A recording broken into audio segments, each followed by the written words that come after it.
You know me. You know my name. I'm JJ Ortega-Whiteside. Well, hello, friends. Mark Holmes.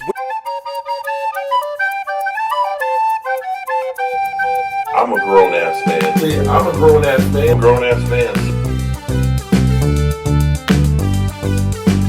Hey everybody, King Dingbat here. I'm in my garage with a cigar. It's only a candy cigar because my wife won't let me smoke one after I put that big fat head up in our bedroom. Let's get rid of Dak.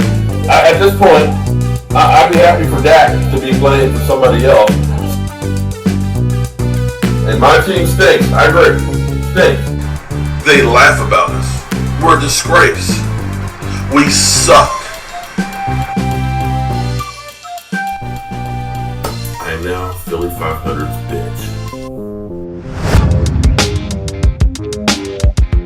Dallas still stinks.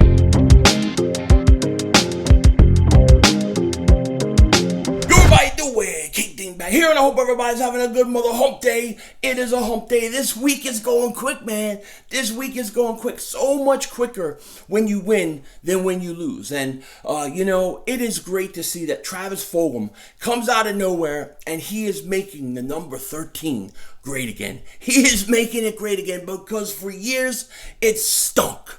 It really has stunk. But Fulgham, he didn't let us down last night. It was fourth quarter. He needed the big catch to score a touchdown. It didn't go through his hands.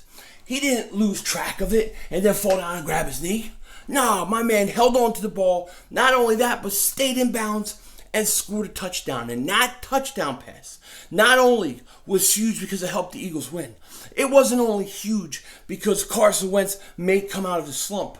It wasn't huge just because maybe we found another wide receiver that could be effective. But it was huge because I personally believe it could seal the fate for two individuals.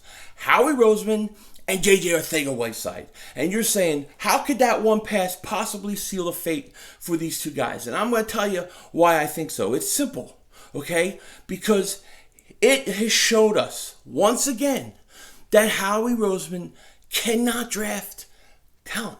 He cannot draft talent. He is not a good evaluator of talent, especially high-end talent. Sure, he can find some guys in the late rounds.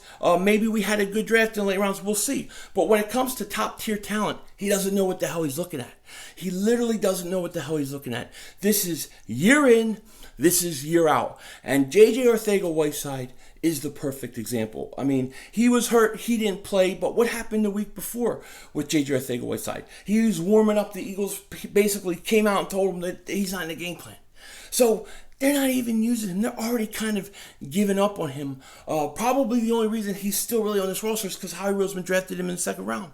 Other than that, it's proven once again that a guy who's on the practice squad, a guy that comes out of nowhere, can produce more than him. That one catch was more than Ortega-Whiteside's done his whole career. Okay? And how many times have we seen in the past few years where Carson Wentz makes a big throw downfield, something like that, and the guy can't track a ball, he can't hold on to the ball, or guys can't even get open? It happens a lot. And Travis Fulgham, he stepped up and he went out and he made a big play. And I think it looks bad on Ortega-Whiteside, and I think it looks bad on Howie Roseman. I will never get over the drafting of JJ Ortega-Whiteside. I just won't. Because I cannot comprehend it. I just don't understand, okay?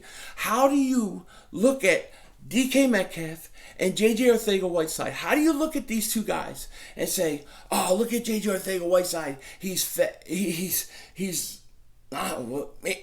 not faster than Metcalf. He's not bigger than DK Metcalf. He doesn't have better hands than DK Metcalf. What does he do exactly better? I don't know. DK Metcalf, he has all the intangibles. He has all the upside. Who should I pick? Let me think about this. I choose JJ Ortega-Whiteside. That's what Howie Roseman did. And some people don't understand that. They go, well, you didn't see the tape. Howie saw certain things on the tape and it was better. I don't know how much easier or how much better I can explain it to you.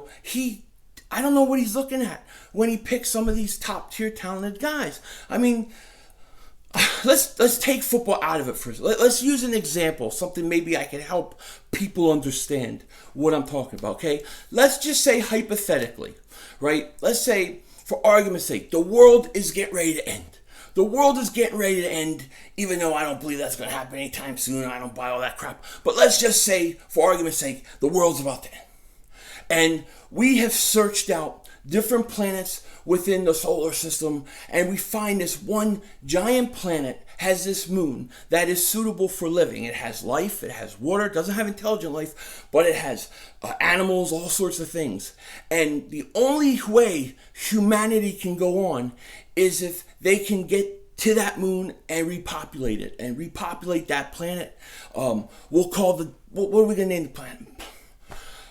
We'll name the planet Planet Where's the Fitness. Okay, so Planet Where's the Fitness is out there, and we got to get people there so they can repopulate. Okay, so we have this ship that can get there, but it only can hold 2 people, 1 woman and 1 man. Okay, and the woman has already been picked out. They already know who they're choosing to go to this planet and help repopulate humankind. Otherwise, we're going extinct. And we just need to choose who the man is. Okay, so the NASA, government, whoever, puts Howie Roseman in charge of finding the right person, finding the man to go to the planet with this woman and do matrimonial duties and repopulate humankind to go on so we can live. Okay, now, Howie Roseman, he's going to have to choose between 2 guys, and these 2 guys are very, very different guys. Okay, the first guy, we'll call him DK Metcalf. He's 6'4", 225 pounds. He runs a 4.2. He benches 400 pounds. Easy. Then we got the other guy. We'll call him JJ Arcega Whiteside. He is 6 foot, 450 pounds. It takes him 5 minutes to run a 40-yard dash. Okay? Then, when we look at DK Metcalf, he's not only very fast, very strong, but this guy, he also knows how to hunt. He knows how to cook. He knows how to fish. He knows how to protect his woman against all wild beasts and all enemies. Okay? He was a sniper in the army, while the other guy, he don't know how to hunt. He don't know how to cook. Most of his meals come from McDonald's, unless he has coupons at Taco Bell for Nachos Bel Grande.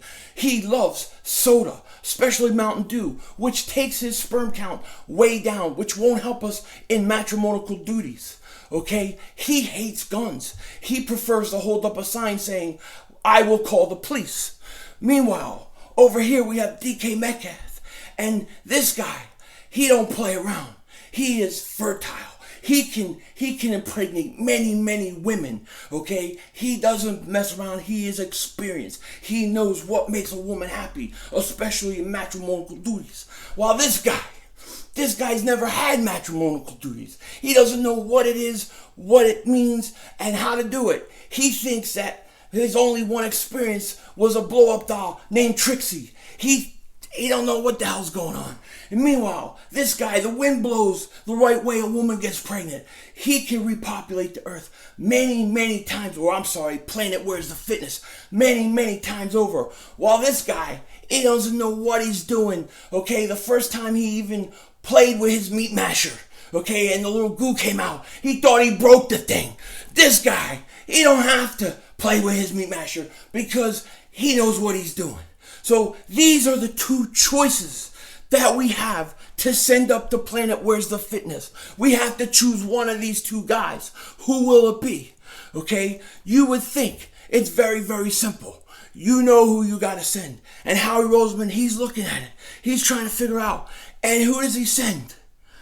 He sends the dunce. He sends the 6 foot, 450 pound JJ Arcega Whiteside to go repopulate humankind on Planet Where's the Fitness. And he blasts off, and the woman blasts off to the other planet. They don't make it because he's too heavy. The thing crashes. We all die. Humankind goes extinct. That is what we're talking about when it comes to Howie Roseman drafting between DK Metcalf and JJ Arcega Whiteside. It made no logical sense whatsoever. It was the exact opposite of what they should have done, what everybody would have done, and the only reason he did it was because he wanted to be smarter than everybody else. I do think Howie Roseman's days are numbered as a player evaluator. I just do, and I think that was the beginning of the end. Because the truth of the matter is this, okay? You can't have high-end picks constantly just not being any good, not being capable of even playing, okay? I mean, really think about this. We're giving Travis Fulgham a lot of credit, and he deserves it. He played really, really well. But, when you're going from J.J. Arcega-Whiteside to Travis Fulgham, of course he's going to look like $1 million because the guy that we watched for weeks wasn't doing anything, wasn't even getting any passes. So anybody that's just even a little better than Arcega-Whiteside is going to look like $1 million to us. Now, I'm not saying Fulgham isn't going to be good, doesn't have talent. He does. I start him, okay? But I got to tell you, when you have guys that play as bad as Whiteside has, of course, anybody that you replace with is going to look much better. I think that happened with Greg Ward last year. You lose Nelson Stinkler, who stunk. He goes out, and Ward comes in and plays pretty good. But to us, that's like $1 million because Nelson Agholor was so bad. So, when you have practice squad guys constantly coming up and playing better than the guys that you drafted, you know that there's something wrong with your player evaluation. Not just in the sense of who you drafted, but why are these guys on the practice squad when they're already better than your starters? It makes no sense. And this is why I think Howie's on the hot seat. I think that J.J. Arcega-Whiteside's on the hot seat. I think if the Eagles didn't take him in the second round, he would have been gone already. Okay, and I'm excited about Fulgham. I'm excited to see what he could do. I still like Greg Ward. Boston Scott was another guy that came up. He flashed last year. He's been kind of quiet this year. I still think we need another running back. I would look to Elijah Holyfield. Bring him up. Let's give him a chance. I'm very curious what practice squad guys are practicing right now that are better than the starters we have. You have to wonder. I mean, you saw it with Jordan Mailata last week. He was on the practice squad, but why wasn't he ever given an opportunity before? He was much better than Peters has been all year. So you're holding these guys back because of guys that you pick high in the draft, or you're paying big money that don't produce or not as good, but we're being trapped with these guys like J.J. Arcega-Whiteside because of where they were picked. And that's on Roseman. That's why he's got to go. He's got to go. And when he does, and we get a real player evaluator on this team, we're going to be a lot better off. But Fulgham, he deserves all the credit in the world, man, because that was big time for us. And I hope he goes out and he explodes. He is definitely making number 13 great again. And not only is he going to make the number 13 great again, but I think maybe he'll make our front office great again, because to me, it shows that the players that we have drafted have not been as good as some of our practice squad guys, and that falls on the GM. Those are my thoughts on it. Can't wait to see what happens. Big game for the Eagles. Of course, this week, Eagles are 7-point underdogs. I'm going to bet it, and I think the Eagles got a good chance to win. We'll talk more about that later on. With that said, take care. Talk to you later, and don't be a dingbat.